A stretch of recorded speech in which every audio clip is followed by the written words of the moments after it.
Hello friends, எல்லாருக்கும் வணக்கம். அனைவருக்கும் இனிய புத்தாண்டு நல்வாழ்த்துக்கள். Happy new year 2020. ஸோ இன்றைக்கி நம்ம நிக்கிஸ் கிச்சனில் இந்த நியூ இயரை ஒரு இனிப்போட கொண்டாடணும் அப்படிங்கிறதுக்காக ரொம்ப எளிமையாக வீட்டில் இருக்கிற பொருளை வச்சு ஈஸியாக செய்யக்கூடிய பால் பணியாரம் எப்படி செய்கிறதுன்னு பார்க்கலாம். இது ரொம்ப குயிக்காக செஞ்சிடலாங்க. சாப்பிட்றதுக்கு ரொம்ப டேஸ்ட்டாகவும் இருக்கும் அண்ட் ரொம்ப ஹெல்த்தியும் கூட. இப்போ இதை எப்படி செய்கிறது அப்படிங்கிறத பார்த்துடலாம். வீடியோக்குள்ளே போகிறதுக்கு முன்னாடி நம்ம சேனல் நிக்கிஸ் கிச்சனுக்கு இன்னும் சப்ஸ்கிரைப் பண்ணாத நண்பர்கள் ப்ளீஸ் அந்த ரெட் கலர் சப்ஸ்கிரைப் பட்டனை கிளிக் பண்ணி சப்ஸ்கிரைப் பண்ணிக்கோங்க. அதுக்கப்புறமா வர பெல் சிம்பிளையும் மறக்காமல் கிளிக் பண்ணிக்கோங்க. அப்போ தான் நான் இனிமேல் போடுற வீடியோஸோட நோட்டிஃபிகேஷன் உங்களுக்கு உடனுக்குடனே கிடைக்கும். நீங்கள் என்னோட எல்லா வீடியோவையும் மிஸ் பண்ணாமல் பார்க்க முடியும். இப்போ வீடியோவில் பார்க்கலாம். பால் பணியாரம் செய்கிறதுக்கு முதல்ல நான் இன்றைக்கி 100 கிராம் பச்சரிசி எடுத்துருக்கிறேன். அதை ஒரு பவுலில் சேர்த்துட்டு அதோடவே 100 கிராம் உளுந்தம்பருப்பு. உளுந்து பருப்பு பார்த்திங்கன்னா 2 ஒரே அளவில் தான் இருக்கணும். அரிசியும் பருப்பும் சேம் குவான்டிட்டியில் சேர்த்துட்டு அதோட தண்ணி சேர்த்து நல்லா இதை அலசிடலாம். இப்போ இதை நல்லா அலசிட்டு தேவையான அளவுக்கு தண்ணி சேர்த்து இதை நம்ம ஊற வைக்க போகிறோம்.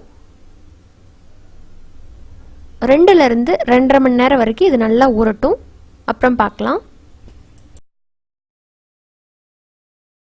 இப்போ அரிசியும் பருப்பும் நல்லா ஒரு 2 மணி நேரத்துக்கு மேலேயே ஊறிடுச்சு. இப்போ இந்த தண்ணியை வடிகட்டிட்டு ஒரு மிக்ஸி ஜாரில் சேர்த்து நம்ம அரைச்சிக்க போகிறோம். இதில் கொஞ்சமாக தண்ணி சேர்த்து நம்ம தோசை மாவு கன்சிஸ்டன்சிக்கு இதை அரைச்சிட்டு வந்துடலாம். இப்போ அரைச்சிட்டு வந்தாச்சு. இதை இந்த பவுலில் சேர்த்துட்றேன். இதில் கொஞ்சமாக உப்பு நீங்கள் அரைக்கும் போதே போட்டு கூட அரைச்சிக்கலாம். சேர்த்துட்டு இதை நல்லா கலந்து விட்டு பாருங்கள். கன்சிஸ்டன்சி தண்ணி தேவைப்பட்டால் மறுபடியும் மிக்ஸ் பண்ணிக்கலாம். இந்த கன்சிஸ்டன்சி போதுமானதாக இருக்கும்.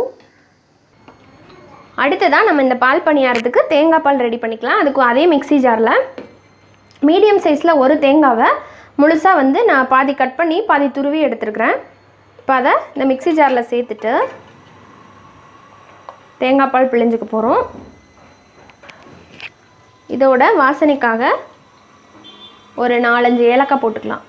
நீங்கள் ஏலக்காய் தூள் இருந்ததுன்னா தேங்காய் பால் ரெடி பண்ணதுக்கப்புறம் கூட போட்டுக்கலாம். அதுவும் நல்லா வாசனையாக இருக்கும். இப்போது கொஞ்சமாக தண்ணி சேர்த்து நம்ம பால் அரைச்சி எடுத்து வச்சுக்க போகிறோம். பால் அரைச்சி எடுத்துகிட்டு காமிக்கிறேன்.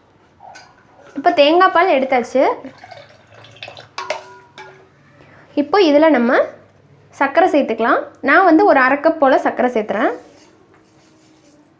நீங்கள் சர்க்கரைக்கு பொதுவாக வெல்லம் கூட சேர்த்து பண்ணலாம். வெல்லம் சேர்க்குற மாதிரி இருந்ததுன்னா எவ்வளோ உங்களுக்கு குவான்டிட்டி தேவையோ அதை எடுத்து கொஞ்சமாக அதில் கல் தூசியெல்லாம் இருக்கும் நல்லா வடிகட்டி அதுக்கப்புறமா சேர்த்துக்கோங்க. வெல்லம் சேர்த்து பண்ணாலும் நல்லாயிருக்கும். பட் கலர் தான் லைட்டாக சேஞ்ச் ஆகிற மாதிரி இருக்கும், அவ்வளோதான். பட் அது ரொம்பவே ஹெல்தி. இதை நல்லா கலந்து விட்டுட்டு ஓரமாக வச்சுட்டு நம்ம பணியாரம் பொரிக்க ஆரம்பிச்சிடலாம். இப்போ பணியார மாவு பார்த்திங்கன்னா இந்த கன்சிஸ்டன்சியில் இருக்கணும். இதை நம்ம கையில் எடுத்து யூஸ்வலாக ஆயிலில் போட்டு பொரிப்போம். பட் கையில் எடுத்து போடுறது அவ்வளோ சேஃப்டி கிடையாது, ரொம்ப கஷ்டம். இவ்வளோ மாவையும் நம்ம பொரிச்சு எடுக்கிறது ரொம்ப கஷ்டம். ஸோ அதுக்கு ஒரு சின்ன டிப்பு நான் சொல்லித்தரேன் பாருங்கள். நீங்கள் தேங்காய் பால் எடுக்கிறதுக்கு ஒரு தேங்காய் மூடி எடுத்துருப்பீங்களா இல்லைங்களா? அதில் இருக்கிற அந்த 3 கண் இருக்கும் இல்லைங்களா? அதில் ஒரு கண்ணை மட்டும் நல்லா அழகாக ரவுண்டாக ஹோல் போட்டுக்கோங்க. உள்பக்கம் வெளிப்பக்கம் எல்லாத்தையுமே நல்லா சுத்தம் பண்ணிடுங்க, எந்த தூசியும் இல்லாமல். இப்போ இதில் இந்த லெஃப்ட் ஹேண்ட் யூஸ் பண்ணி இந்த ஹோலை அடைச்சிருங்க. அடைச்சிட்டு நம்ம மாவை எடுத்து வச்சுருந்த மாவை உள்ளே ஊற்றிக்கலாம். ஊற்றிட்டு வலது கை யூஸ் பண்ணி அந்த ஹோலை திரும்ப அடைச்சிருங்க. இப்போ இதை நம்ம அப்படியே எண்ணெயில் போட்டு பொரிச்சு எடுத்துட வேண்டியதான். பார்த்தீங்கன்னா விட்டிங்கன்னா இப்படி இப்படி இப்படி விடணும். இப்போ உங்களுக்கு கரெக்டாக பணியாரம் ஆயிலில் இப்படி உழுகும். கையை இப்படி அடைச்சி விட்டிங்கன்னா கரெக்டாக ரவுண்ட் ஷேப் கிடைக்கும். அதுக்கு தான் இப்படி பண்ணுறோம். இப்போ நம்ம இதே மாதிரி ஆயிலில் போட்டுடலாம். ஆயில் நல்லா சூடாக இருக்கணும். நம்ம போடும்போது ஆயில் சூடாக இல்லை அப்படின்னா ஒன்றோட ஒன்று ஒட்டிக்கும். பாருங்கள், போட்டோடனே டக்குன்னு மேலே எழும்பி வர்ற அளவுக்கு நல்லா சூடாக இருக்கணும். இப்போ நான் இந்த மாதிரி போடுறேன் பாருங்கள். இதே மாதிரி நீங்களும் ஃபாலோ பண்ணிக்கலாம். நல்லா ரவுண்டாக முத்து முத்தாக இருக்குது பாருங்களேன். சூப்பராக வந்திருக்குல்ல. இது ஃப்ரை ஆகட்டும். இப்போ ஒரு சைடு ஃப்ரை ஆனதும் நல்லா திருப்பி போடுங்க. திருப்பி போட்டு நல்லா கோல்டன் ப்ரௌன் ஆகிறது வரைக்கும் ஃப்ரை பண்ணி இதை எடுத்துக்க போகிறோம். நான் அடுத்தடுத்த பேட்சை இதே மாதிரி போட்டுக்கிறேன். ரொம்ப கவனமாக இருக்கணும், அப்படி இல்லைன்னா கை சுட்டுரும். ஸோ பார்த்து கவனமாக பண்ணுங்கள்.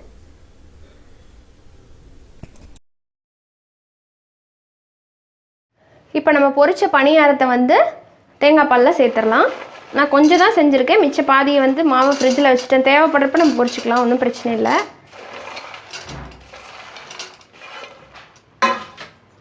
சேர்த்துட்டு நல்லா இதில் கலந்து விட்டுருங்க. கலந்துட்டு நம்ம இப்போ என்ன பண்ண போகிறோம்னா அடுப்பில் வச்சு லைட்டாக சூடு பண்ண போகிறோம். லைட்டாக சூடு பண்ணால் தான் இந்த பணியாரம்லாம் சீக்கிரமாக ஊறும். இப்போ இந்த மாதிரி அடுப்பில் வச்சு லைட்டாக சூடு ஏறினதும் ஆஃப் பண்ணிடுங்க. ரொம்ப நேரம் விட்டுறாதீங்க, பால் வந்து வெடித்த மாதிரி போயிடும். ஸோ டோட்டலாக எல்லாமே வேஸ்ட் ஆயிரும். லைட்டாக சூடானதும் நம்ம ஆஃப் பண்ணிவிட்டு சர்வ் பண்ண வேண்டியதான். 10 நிமிஷத்தில் நல்லா ஊறி அந்த தேங்காய் பாலோடு சாப்பிட்றதுக்கு ரொம்ப சுவையாக இருக்கும்.